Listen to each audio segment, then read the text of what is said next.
Assalamualaikum warahmatullahi wabarakatuh. Anak-anak, sekarang Pak Haji akan memberikan kisi-kisi untuk tema 4. Seperti biasa, ini tema 4 terdiri dari 5 mata pelajaran. Yang pertama ada PPKN dengan KD 3.3, menelaah keberagaman sosial, budaya, dan ekonomi masyarakat. Kemudian untuk bahasa Indonesianya KD 3.2, menggali isi teks penjelasan yang berupa paragraf eksplanasi ilmiah yang didengar dan dibaca.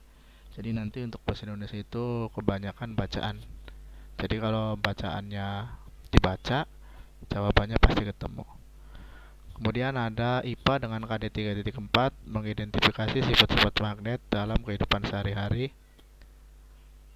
Ada IPS dengan KD 3.3, menganalisis posisi dan peran Indonesia dalam kerjasama di bidang ekonomi, politik, sosial, budaya, teknologi, dan pendidikan dalam lingkup ASEAN. Kemudian yang kelima SPDP 3.1, memahami reklame. Saja. Untuk PPKN itu nanti akan disajikan ada perilaku cinta tanah air dapat ditunjukkan dengan cara ini ada 3 cara. Salah satunya mungkin hemat dalam menggunakan energi listrik, menggunakan barang dan jasa dalam negeri, mengembangkan teknologi ramah lingkungan.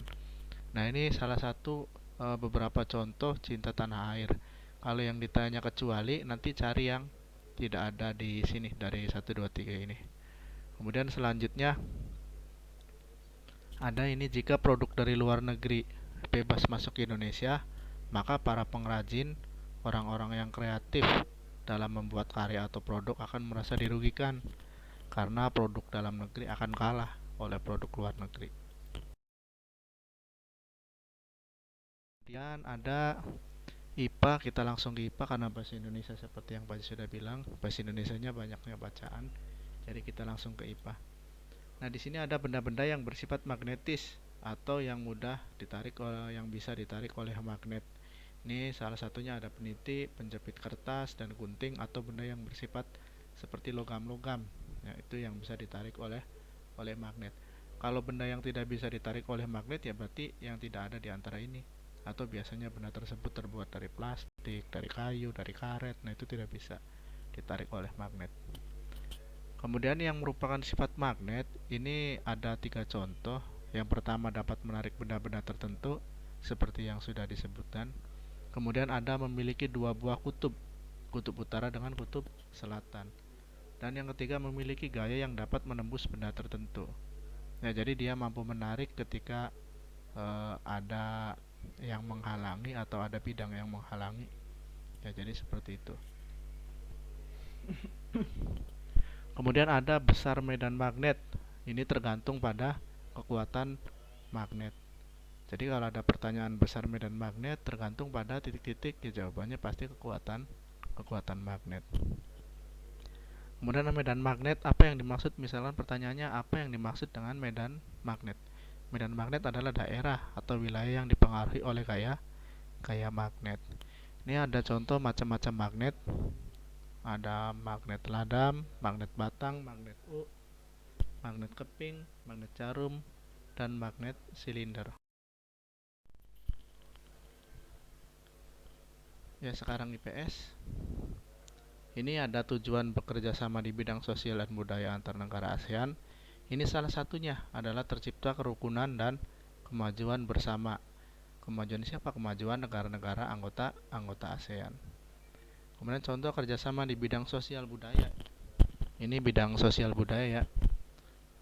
Di antaranya ada pertukaran pelajar, budaya dan seni, kemudian peningkatan peran wanita dan pemuda dalam pembangunan, dan yang terakhir ada pembangunan sumber daya manusia agar mampu bersaing secara global. Ini di bidang sosial dan budaya ya, jangan keliru. Ini peran Indonesia di ASEAN dalam bidang politik. Kalau tadi sosial budaya, sekarang bidang politik, yaitu sebagai salah satu negara pemrakarsa berdirinya ASEAN, salah satu negara yang ikut serta mengusulkan berdirinya ASEAN. Kemudian manfaat bekerja sama di bidang kebudayaan adalah mengenalkan kebudayaan Indonesia ke negara-negara ASEAN. Ya, jadi seperti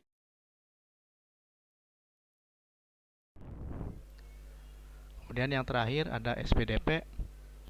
SPDP tentu kalian sudah pernah belajar tentang reklame. Adapun tujuan reklame ada yang bersifat komersial, ya, yang tujuannya untuk mencari uang. Kalau komersial itu tujuannya untuk mencari uang. Dengan cara apa? Dengan cara menawarkan produk. Kemudian ilustrasi atau gambar yang dibuat atau model yang dibuat atau desain yang dibuat pada reklame harus menarik dan mudah diingat. Reklame dibuat menarik. Nah, ini reklame dibuat menarik supaya apa? Supaya pembaca terpengaruh untuk mengikuti atau membeli suatu produk. Ada reklame non komersial, artinya dia dibuat tidak untuk mencari uang, tapi dibuat untuk mengajak masyarakat melakukan suatu hal yang baik, seperti hidup bersih, hemat energi, dan sebagainya. Nah, itu macam. Terima kasih. Semoga dengan adanya kisi-kisi ini nilai kalian bisa lebih baik dari nilai-nilai sebelumnya. Wassalamualaikum warahmatullahi wabarakatuh.